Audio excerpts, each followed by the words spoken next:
circumstances. So, Mr. Chair, I think those areas are of great importance.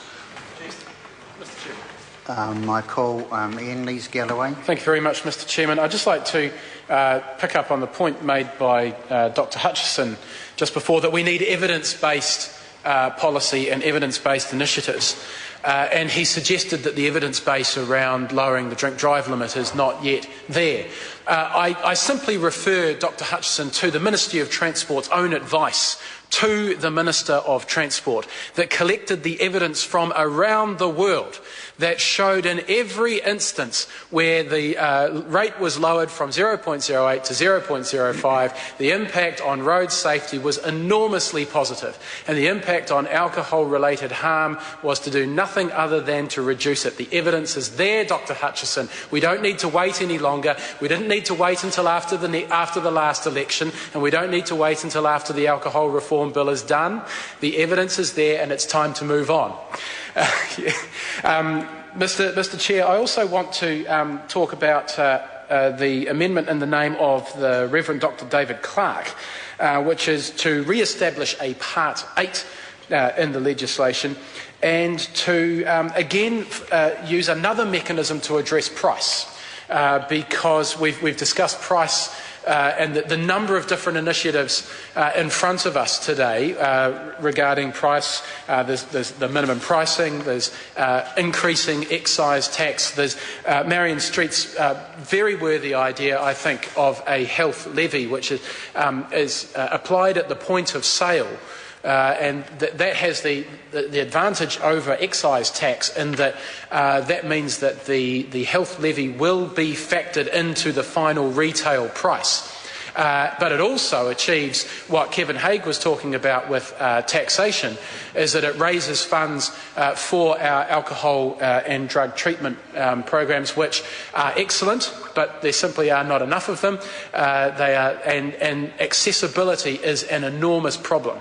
In fact, I was at Odyssey House in Auckland recently and just visiting Mr. Chevelle,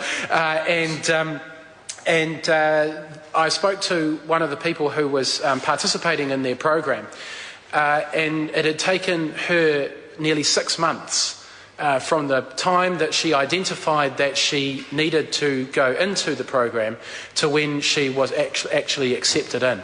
Now, thankfully, she was motivated enough to go into the program even after that 6-month wait. But what we know is many people with addictions, there is a limited window when they self-identify that they need to get in to rehab or some addiction program. And if they are denied access, then when that access becomes available, they may well have moved on and not be willing to participate at that point. So access is a huge issue. But coming back to David Clark's amendment, this is a slightly different approach to using price as a way of providing an indicator to the market about the type of alcohol that people should be purchasing, and that is to reduce or eliminate excise tax on low alcohol beverages. I think this is a smart move. It makes the low alcohol option more palatable and gives people a lower price option, which is not only lower cost but also safer and less harmful than the usual low-cost options, which of course the police refer to as a crime scene in a can. That's the Cody's or the Woodstock, and that tends to be the cheapest alcohol that's available. That's the high alcohol, high volume RTDs that Phil Goff's amendment's trying to deal with.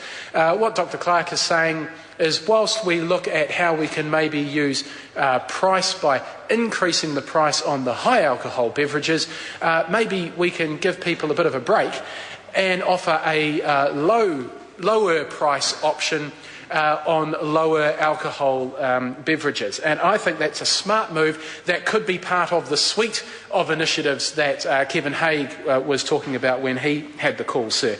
So I would like to hear from the National Party why they think these initiatives don't have an evidence base, why they think they are a bad idea. If they are going to be voting against them, then we need to hear their reasoning, because the communities are crying out for us to do more.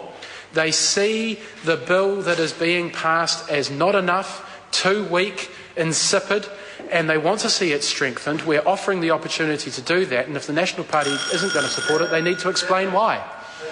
I call Tim McIndoe.